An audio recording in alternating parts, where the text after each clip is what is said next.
இன்னைக்கு நம்ம சேனலில் சுவையான வெடிக்க வைக்கும் சாம சூப்பரான ஒரு கிறிஸ்பியான ஸ்நாக்ஸ் ரெசிபி தாங்க. என்னன்னா வெத்தலை பஜ்ஜிங்க. நம்ம நிறைய விதமான பஜ்ஜி பார்த்துருப்போம், வாழைக்காய் பஜ்ஜி அண்ட் வெங்காய பஜ்ஜி. இப்போ ஒரு டிஃப்ரெண்ட்டான முறையில் நம்ம ஒரு வெத்தலை பஜ்ஜி செய்யலாமா? வாங்க வீடியோக்குள்ளே போகலாம். முதல்ல என்னோடய சேனலை சப்ஸ்கிரைப் பண்ணுங்கள், கூடவே ஒரு ஐக்கானை கிளிக் பண்ணுங்கள். என்ன ஐக்கான்? பெல் ஐக்கானை. லெட்ஸ் கோ.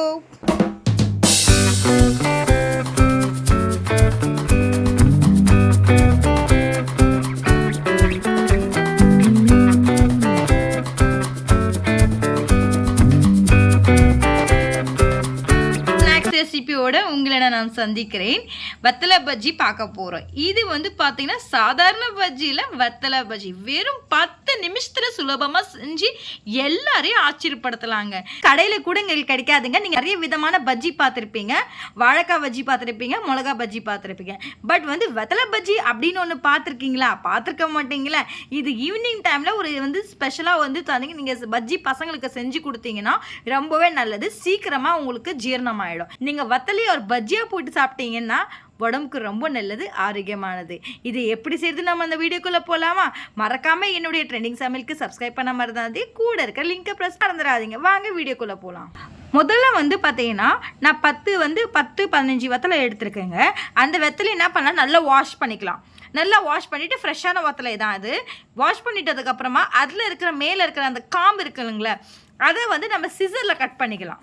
முதல்ல நான் ஒரு வத்தலை எடுத்துருக்கேங்க பாருங்க. அதை என்ன பண்ணலாம்னா நல்லா அப்படி மடிச்சிடலாம்.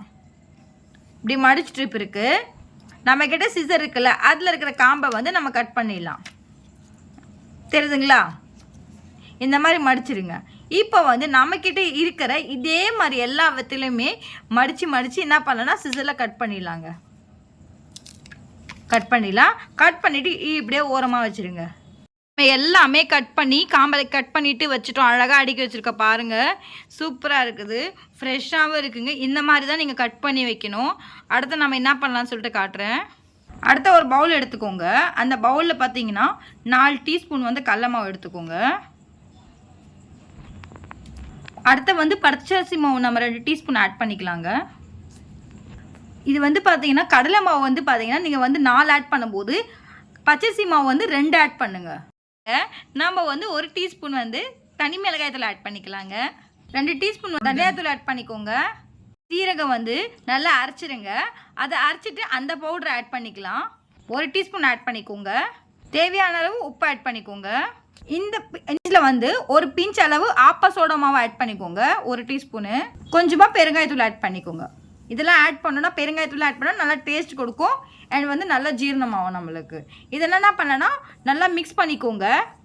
மிக்ஸ் பண்ணணும். ஏன்னா நம்ம ஆட் பண்ணியிருக்க தனி மிளகாய்த்தூள் எல்லாமே நல்லா மிக்ஸ் பண்ணும்போது நல்லா டேஸ்ட் கொடுங்க. ஃபஸ்ட்டு மிக்ஸ் பண்ணிவிடுங்க, கட்டி இல்லாமல் மிக்ஸ் பண்ணுங்கள் நல்லா. அப்படி நம்ம மிளகும் சீரகம் ஏன் அப்படி அரைக்கிறோம் அப்படின்னு மிக்சிங்கில் பார்த்தீங்கன்னா, அதை அரைக்கும் போது நம்ம பவுடராக அரைச்சி நம்ம போடும்போது அதை நம்ம டிப் பண்ணி சாப்பிடுவோம் பார்த்தீங்களா, அந்த டேஸ்ட் இருக்கும் பார்த்தீங்களா, நல்லா இருக்கும், காரசாரமாக இருக்குங்க, கிறிஸ்பியாக இருக்கும். அண்ட் அரிசி மாவு நம்ம ஆட் பண்ணும்போது நல்லா கிறிஸ்பியாக இருக்குங்க, நல்லா மொறுன்னு இருக்கும்.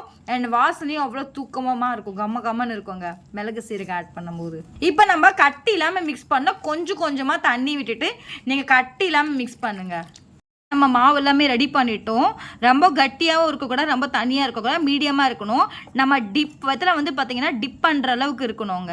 இந்த ஸ்டேஜில் உங்களுக்கு உப்பு அண்ட் காரம் எப்படி இருக்குன்னு பாருங்கள். உங்களுக்கு தகுந்த மாதிரி கூடிய குறைச்சி நீங்கள் அட்ஜஸ்ட் பண்ணிக்கோங்க. இப்போ அடுத்த ஸ்டெப்பு நம்ம ஆயிலில் போட்டு ஃப்ரை பண்ணிடலாங்க. வாங்க போகலாம் அடுத்த ஸ்டெப்பில். இப்போ ஒரு வத்தலை எடுத்துக்கலாங்க. வத்தலை எடுத்து நம்ம மாவு ஆல்ரெடி மிக்ஸ் பண்ணி வச்சுக்கோல, அதில் ஃப்ரண்ட் அண்ட் பேக் சைட் ஃபுல்லாக அப்ளை பண்ணிடலாம். இப்போ ஒரு பேனில் ஆயில் வச்சிடலாம். அடுத்து ஒரு பேனில் ஆயில் வச்சிடலாங்க. ஆயில் ஹீட் ஆனதுமே நம்ம என்ன பண்ணலான்னா, நம்ம ஒரு வெத்தையில என்ன பண்ணலான்னா நம்ம இது மாதிரி போட்டு எடுத்துடலாங்க. பாருங்கள், செம சூப்பராக இருக்குது, வேறு லெவலில் இருக்குது பாருங்கள். இதே மாதிரி நம்மக்கிட்ட இருக்கிற எல்லா வெத்தலையுமே நம்ம போட்டு அழகாக எடுக்கலாங்க. போட்டு ஃப்ரை பண்ணி எடுத்து காட்டுறேன். திருப்பி இந்த மாதிரி போடுங்க. அடுப்பு பார்த்தீங்கன்னா ரொம்ப சிம்மில் வச்சுருங்க, தீயக்கூடாது. ஸோ இந்த மாதிரி திருப்பி போட்டுட்டு ஒரு பதம் வந்துடுவோங்க. ஒரு பதம் வந்துட்டு பிறகு நீங்கள் எடுத்துடணுங்க. சூப்பரான ஒரு அருமையான ஈவினிங் டைமில் செம்ம ஸ்நாக்ஸ் ரெடி ஆயிடுச்சுங்க. இன்னும் எங்கள் வீட்டில் வெத்தலை பஜ்ஜிங்க ஒரு ஈவினிங் டைம் ஸ்நாக்ஸ் இந்த வீக்கெண்ட் அதுவும் நீங்கள் செஞ்சு உங்கள் பிள்ளைங்களுக்கும் அசத்துங்க. இப்போ நம்மக்கிட்ட இருக்கிற எல்லாமே பஜ்ஜியை வந்து பார்த்தீங்கன்னா நம்ம ரெடி பண்ணிவிட்டு வாங்க சர்வ் பண்ணிடலாம்.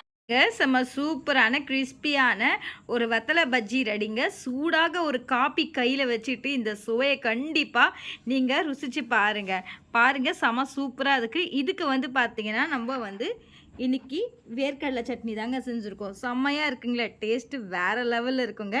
இது நம்ப மாட்டீங்க, இது வந்து வத்தலையில் நம்ம பஜ்ஜி செஞ்சுருக்கோன்னு சொல்லிட்டு. நம்ம நிறைய பஜ்ஜி வந்து பார்த்துருப்போம், வாழைக்காய் பஜ்ஜி பார்த்துருப்போம் அண்ட் மிளகா பஜ்ஜி பார்த்துருப்போம். இப்போ வந்து டிஃப்ரெண்ட்டாக நம்ம வந்து இந்த வீக்கெண்ட் அதுவும் ஒரு அருமையான ஒரு ஈவினிங் டைமில் நம்ம ஒரு பஜ்ஜி செஞ்சுருக்கோம். அதுவும் என்ன பார்த்தீங்கன்னா வெத்தலை பஜ்ஜி. 10 ரூபாயில் முடிச்சிடலாம், நீங்கள் வேலையே கிடையாது.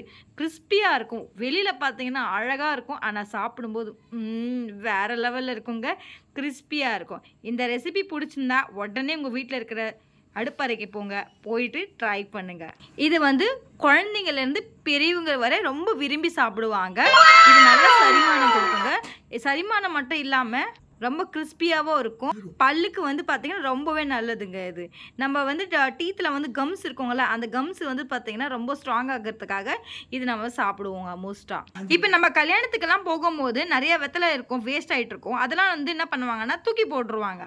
ஸோ இந்த மாதிரி தூக்கி போடுற பொருளை வந்து நம்ம வீட்டில் கொண்டு வந்து ஒரு பஜ்ஜியாக செஞ்சு வீட்டில் எல்லாருக்கும் கொடுத்தோம் அப்படின்னா அப்படியே உங்களுக்கு ஒரே பாராட்ட அப்படியே மழை தான் வருங்க. இப்போ உங்கள் முன்னாடி வந்து பார்த்தீங்கன்னா நான் சைட் டிஷ்ஷில் ஒரு சட்னி வச்சுருக்கேன், அதுவும் வேர்க்கடலை சட்னிங்க. ஒரு பஜ்ஜி எடுத்துக்கோங்க, அதுவும் என்ன பஜ்ஜி சாரின்னா அப்படி ஒரு அழகாக எடுத்து பிச்சு காட்டுங்க.